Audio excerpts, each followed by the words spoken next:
Study IQ IAS. Smart aspirants #1 choice. नमस्कार दोस्तों, मैं हूं डॉक्टर पंकज मिश्रा और स्वागत है आपका आज के इस बेहद गंभीर और आंखें खोल देने वाले सेशन में। साथियों, मेरे हाथ पर आप एक प्लेकार्ड देख रहे होंगे, school boy theory of history. इतिहास का एक बहुत बड़ी थ्योरी है जो कहती है कि दुनिया में होने वाले बड़े बड़े हादसे कोई सोची समझी साजिश नहीं होते, बल्कि बस एक के बाद एक घटती हुई अंतहीन और बेवकूफाना त्रासदियां हैं। It is just one damn thing after another. लेकिन 22 जून 2026 को लखनऊ के अलीगंज में जो हुआ, उसके बाद इस थ्योरी को मैं खारिज करता हूं और कैमरे के सामने खड़े होकर सीधे देश की व्यवस्था से एक बहुत ही कड़ा और कड़वा सवाल पूछना चाहता हूं, जो आपने इस वीडियो के थंबनेल में भी देखा होगा। आखिर हमारा सिस्टम क्यों चाहता है कि देश के लोग, देश के नौजवान यूं ही मरते रहें? मैं ऐसा क्यों कह रहा हूं?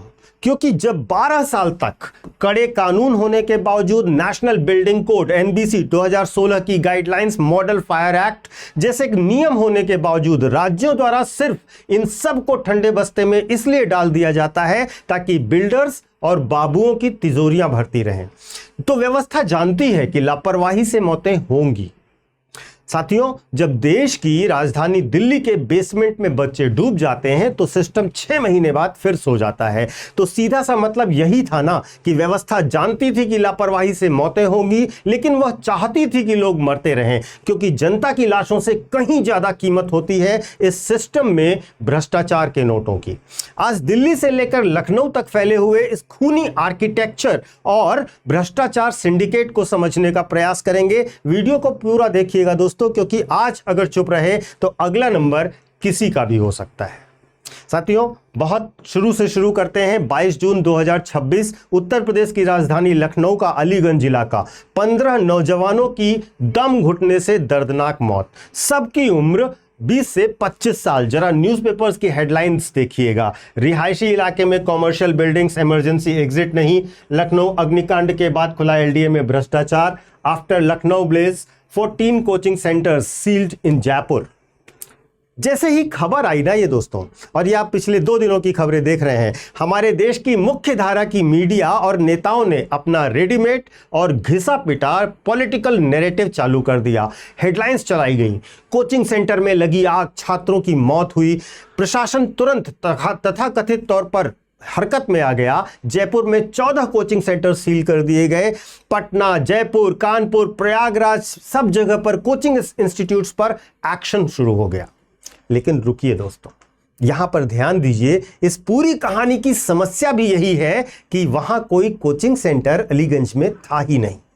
जी हां, आपने बिल्कुल सही सुना। जिस इमारत में 15 नौजवानों की मौत हुई, वहां कोई कोचिंग क्लास नहीं चल रही थी, वहां कोई लाइब्रेरी नहीं चल रही थी, लेकिन हमारे सिस्टम ने, हमारे नेताओं ने और हमारे मीडिया ने मिलकर देश के सामने एक ऐसा झूठ परोसा जिसकी वजह से अगली बार फिर किसी दूसरी शहर में मौतें होंगी और असली गुनाहगार फिर बच जाएंगे। आज इस वीडियो में हम सिर्फ हेडलाइंस की लीपापोती नहीं करेंगे दोस्तों, आज हम उस सिस्टम का पोस्टमार्टम करेंगे जो दिल्ली के राजेंद्र नगर से होकर लखनऊ के अलीगंज तक सिर्फ लाशों का व्यापार कर रहा है। आप इस वीडियो में खुलकर बात कर सकते हैं, समझ सकते हैं कि आखिर इस देश में हर रोज 65 लोग आग से जलकर मर क्यों रहे हैं।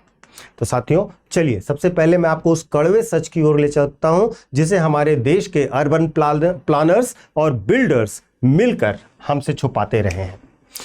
इसे मैं कहता हूं दोस्तों, द डेथ ट्रैप आर्किटेक्चर। अब आप भारत के किसी भी शहर के कॉमर्शियल बिल्डिंग्स में चले जाइए, आपको एक ही डिजाइन मिलेगा। सामने शीशे का चमचमाता हुआ फ्रंट मिलेगा, अंदर जाने के लिए पतली और सकरी 3 फीट की सीढ़ी मिलेगी और पीछे की तरफ पूरी तरह से बंद दीवारें मिलेंगी। हवा के आने जाने तक का कोई रास्ता नहीं होता। जो सीढ़ी ऊपर ले जा रही है वही सीढ़ी नीचे लाती है, यानी कि अगर नीचे बेसमेंट में या ग्राउंड फ्लोर पर आग लगी तो सीढ़ी बाहर निकलने का रास्ता नहीं, बल्कि जहरीले धुएं की चिमनी बन जाती है। लखनऊ के इस 3 मंजिला इमारत में भी यही हुआ। मौत आग से बाद में हुई, दम घुट गया लोगों का और बच्चे शहीद हो गए। हम जिन चमचमाती हुई इमारतों को ग्रोथ और डेवलपमेंट का प्रतीक मानते हैं, दरअसल वो कंक्रीट के डेथ वारंट्स हैं। हम मॉल और स्टूडियो जैसे दिखने वाले ढांचों में अपना करियर ढूंढने जाते हैं, लेकिन बाहर निकलते हैं कफन में। और सबसे भयानक बात क्या है? सबसे भयानक बात यह है कि ये आर्किटेक्चर कोई मानवीय भूल नहीं है। यह बिल्डर्स और भ्रष्ट अधिकारियों द्वारा जानबूझकर हर एक इंच जमीन से पैसा निचोड़ने के लिए डिजाइन किया गया एक खूनी सिंडिकेट है दोस्तों। इस सिंडिकेट का घिनौना सबूत भी आप देखना चाहेंगे तो लखनऊ डेवलपमेंट अथॉरिटीज की फाइल्स को खोलिए। 10 मई 2016 को इस अवैध निर्माण के खिलाफ एक डिमोलिशन ऑर्डर जारी किया गया, बिल्डिंग को ढहाने का ऑर्डर जारी किया गया। कागज पर यह बिल्डिंग अवैध थी, लेकिन ठीक 55 दिनों के भीतर 5 जुलाई 2016 को यही डिमोलिशन ऑर्डर बिना किसी कानूनी आधार के चुपचाप रद्दी की टोकरी में फेंक दिया गया। अब जरा सोचिए, मई 2016 से जुलाई 2016 के बीच वो 55 दिन, उन 55 दिनों में फाइलों के नीचे नोटों का कौन सा चमत्कारी बंडल सरकाया गया कि मौत की एक इमारत को जीवनदान मिल गया। जब कोई सरकारी बाबू रिश्वत लेकर फाइलों को पास करता है ना, तो वो सिर्फ भ्रष्टाचार नहीं होता, वो आगे आने वाले समय में मरने वाले बच्चों की लाशों पर एडवांस में दस्तखत कर रहा होता है। मैं आपसे पूछता हूं और आप मुझे कमेंट सेक्शन में लिखकर जरूर बताइएगा कि क्या रिश्वत लेकर मौत की दुकान सजाने वाले इन बाबुओं का सिर्फ सस्पेंशन या सस्पेंशन जैसी मामूली कार्रवाई होनी चाहिए, या इन पर सीधे गैर इरादतन हत्या का आरोपी बनाकर इन्हें जेल भेजा जाना चाहिए। साथियों, अब आप कहेंगे कि सर क्या इन इमारतों के मालिकों के पास फायर एनओसी नहीं थी? और ये बड़ा इंटरेस्टिंग सेक्शन है इस पूरे वीडियो का। जवाब सुनिए। उन्हें कानून की कमियों ने एक सुरक्षा कवच दे रखा था। नेशनल बिल्डिंग कोड और हमारे स्थानीय बाईलॉज में यह नियम है कि अगर कॉमर्शियल बिल्डिंग्स की ऊंचाई 15 मीटर से कम है या उसका कवर्ड एरिया एक निश्चित सीमा से छोटा है, तो उन्हें मुख्य फायर एनओसी के कड़े नियमों से भारी छूट मिल जाती है। कई मामलों में तो यह सिर्फ एक कागजी सेल्फ डिक्लेरेशन यानी स्व घोषणा देकर ही अपनी दुकानें और ऑफिस खोलने की परमिशन दे देता है। यानी हमारा कानून मानता है दोस्तों कि अगर आप 500 वर्ग मीटर से छोटी जगह में हैं तो आग आपको नहीं छुएगी।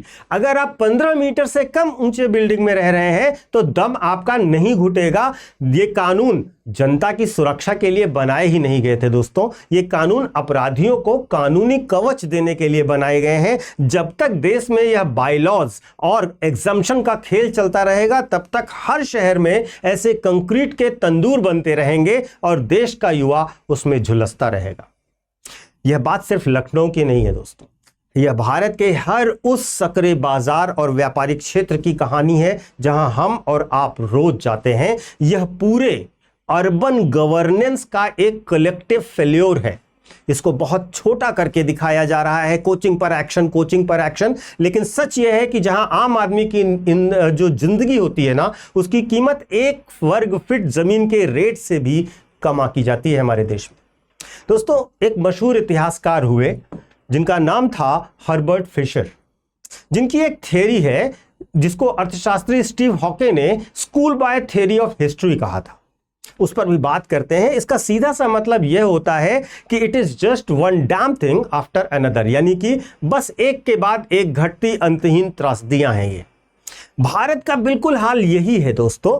हम जागते नहीं हैं, हम बस एक हादसे से दूसरे हादसे के बीच में सो रहे होते हैं। पैटर्न देखिए दोस्तों। जुलाई 2024 दिल्ली के राजेंद्र नगर में यूपीएससी कोचिंग के बेसमेंट में पानी भरता है, 3 छात्र डूबकर मर जाते हैं। क्या हुआ? कुछ सीलिंग्स हुई, कुछ नोटिस गए, कुछ ऐसी घटनाएं हुई और सब भूल गए। आज भी दिल्ली के बेसमेंट में कॉमर्शियल मिसयूज जारी है। 2026 की बात करते हैं। दिल्ली के ही हौज रानी में एक होटल में आग लगती है, 21 लोग जिंदा जल जाते हैं। तो वो होटल ऐसा था जिसे 6 कमरे की परमिट मिली थी और वो 26 कमरे चला रहा था बिना किसी फायर क्लियरेंस के। दिल्ली के राजेंद्र नगर से दिल्ली ने कुछ नहीं सीखा था। जून 2026 में दिल्ली की वही लापरवाही लखनऊ एक्सपोर्ट होती है और अलीगंज में 15 बच्चों की बलि ले ली जाती है। दिल्ली के बेसमेंट में बच्चे डूब जाते हैं, दिल्ली के ही होटल में 21 लोग जल जाते हैं, और जब देश की राजधानी कुछ नहीं सीखती है तो लखनऊ को क्या खाक सीखना था।